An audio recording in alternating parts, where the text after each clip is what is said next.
Good morning, PRHS. Today is Friday, December 6th, and welcome to PRHS Today. And it has been a very long while since we last saw each other. I am Gavin Rayom. And I'm Alexander Mitchell. For your weather today, you're looking pretty chilly. It's going to be highs of 24, lows in the single digits for the first time this year.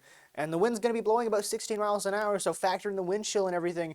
You can expect it to be bone-chillingly cold today. Speaking of bone chilling, did you hear that Elon Musk was trying to acquire Hasbro, or more or less the D&D aspect of it? Yeah, that's gone. He's got a good history with that kind of stuff. Huh? Yeah, good history with taking over corporations, and as a pretty big D&D fan myself, not too excited about that. We can hope. We can hope. Anyway. Now then, today's broadcast is looking a little bit more unique. However, we are starting with our usual interview. This time it's with Mrs. Tedeschi and the robotics team. And afterwards, we're going over some of our sports tryouts and a little bit of information on each of our winter sports this year. And then we're going to see what happened during No Shave November and see our winners and our losers. And afterwards, we'll talk about the winter parade in Plymouth this weekend. And now, on to our interview with Mrs. Tedeschi. On to you, Xander. Thank you very much, Gavin. And now I'm here with the wonderful Mrs. Tedeschi and Patrick, the captain of the robotics team. So, tell me, guys, how are you guys doing today? We're doing great. Yeah, doing pretty well. All right, I'm doing very well myself. So what is the Robotics Club? So the Robotics Club actually started as a part of the Technology Student Association, where we built little robots with Mindstorm for competition. And we ended up building bigger robots using what we call Vex robotics, which are pretty substantial in size. So they're 18 by 18 and they can expand. And they build them and they compete just about every other weekend from early November through February. Mm-hmm. So where and when does the club meet? Generally, we meet Wednesdays and Thursdays after school in room 130. So we share that room with Mr. Lagasse. They also meet as needed after TSA on Monday. And sometimes we're here on Friday as well. And then when we have our competitions, it's an all-day event on a Saturday. Mm-hmm. So yeah, you mentioned the challenge or the competitions. What's the challenge that you're doing now? Well, I'm going to have Patrick explain that one because it's a little complicated, but we do have the stuff behind us. Yep. So the competition we're doing right now is called High Stakes. There are two main goals of the game. Number one, to fill up these poles right here with these rings right here. They correspond to your team color, so they're going to either be blue or red.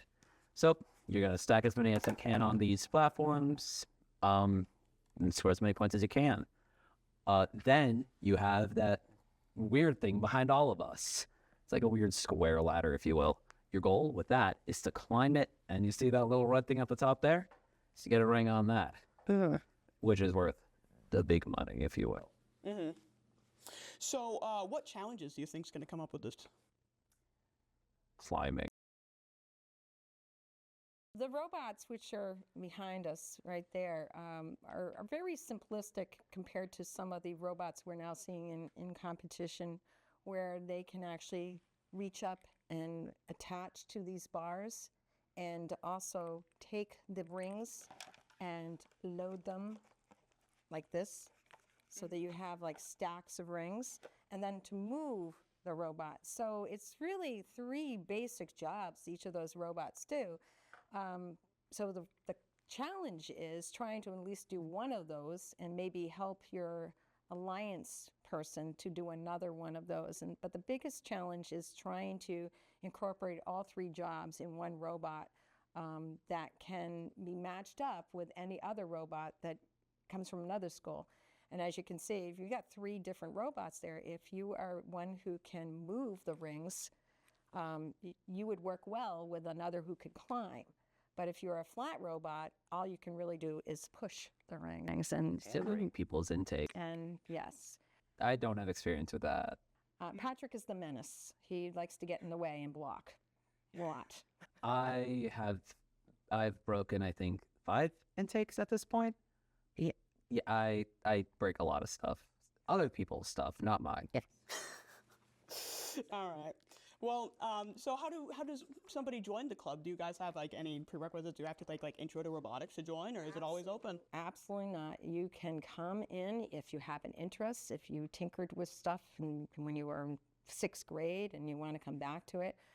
We have robotics programs in most of the sending schools. They start, many of them start with the IQ version, which is a plastic version of VEX Robotics. Some still work with the Mindstorm EB3s, with a Legos program, and they may actually do First Robotics, which is a different competition. But you don't need to have any robotics experience whatsoever, nor do you have to have any coding experience. So if you are one who likes to build things, maybe you did play with a lot of Legos, that is welcomed. We do have people who have some coding experience. They come in and they learn the software and they learn to program. And eventually the coder learns to be a builder and the builder learns to be a programmer. You don't have to have any experience, nor do you have to take intro robotics. All you really have to do is have fun. All right, well, that sounds great. Well, thank you guys so much for being here with me today. So it was great talking to you guys, and you guys heard them. You better join the Robotics Club. Can we just mention we're having a huge tournament here on December 14th and Saturday, where we're expecting 59 teams from New Hampshire, Vermont, and Canada to compete at this event, and we welcome people to come watch and see what it's about. All right, well, you guys heard them. If you guys like tinkering, you better join the Robotics Club, or if you don't want to join, you can go watch that tournament coming up. So that's all. Back to you, Gavin. Thank you, Xander. Now, we need to see what our sports segment is like. And on to the anchor of that segment, not Xander. Thank you. Now, there isn't much to cover this week. With that said, fall sports have wrapped up, so now all of you guys can kick your feet up and relax. Unless you still have college application stuff to do, or winter sports. And yes, I said winter sports because here at Plymouth Regional High School, winter sports have started. Now, there are some sports here that most people don't know about, so I'm going to list off all the sports that we have this year, and maybe you will want to go see one of these people compete. So we have gymnastics, basketball, wrestling, alpine and ski jumping, indoor track, and last but not least, ice hockey. There may not be any games this week, but don't worry, by the next broadcast there will be a lot happening. Gymnastics has their first home meet, and boys and girls basketball have a lot of games coming up. This segment was a short one, but next week there will be so much more to cover. In the meantime, keep this in mind, there's only 15 days left till winter break, and make sure you don't slip on that ice, and go Bobcats! Ruby, now we will talk about No Shave November. On to Alexander Mitchell with this segment. Thank you, Gavin. And now I have here the winner of the No Shave November contest, Paul Ferentz. How are you doing? Excellent, thank you. Good. And with the No Shave November having ended, how was the experience? It was fun, but itchy. Yeah, I can imagine. Feel about winning the whole thing? It was kind of fun. It was fixed, so that's okay. It's a fundraiser. It was for a good cause. What? Is it good? Silent Santa. Oh. Yeah, but it's a good thing we do this. We did this again. Do you think you'd participate? I don't know. Last time I did it was probably 10 years ago. I don't know. Maybe I will. I'll give it some thought. Being here today? My pleasure. Good luck. All right, now I'm here with Mr. Gavin Brickley. How are you today? Doing great, Mitch. How are you? I'm doing well. How's your experience with the No Shave November competition? You know, it's all for a good cause. Not my favorite. You know, it's not usually my style, but money was for Silent Santa, so all for a good cause. Happy to do it. Happy to help.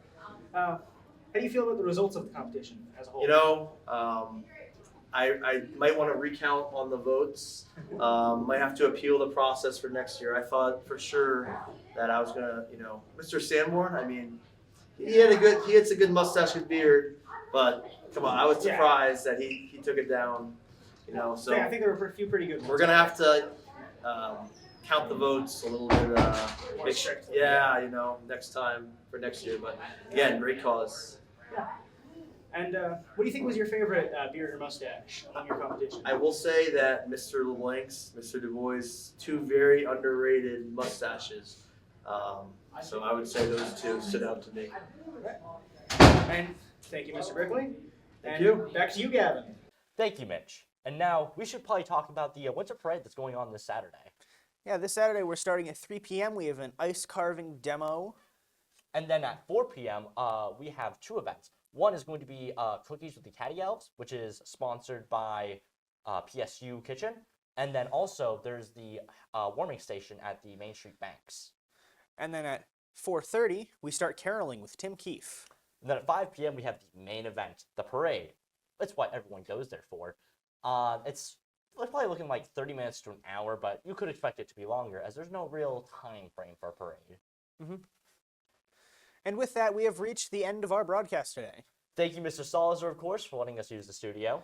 Thank you to Mrs. Tedeschi for allowing us to interview her. And with that being said, in the words of the Terminator, I'll be back.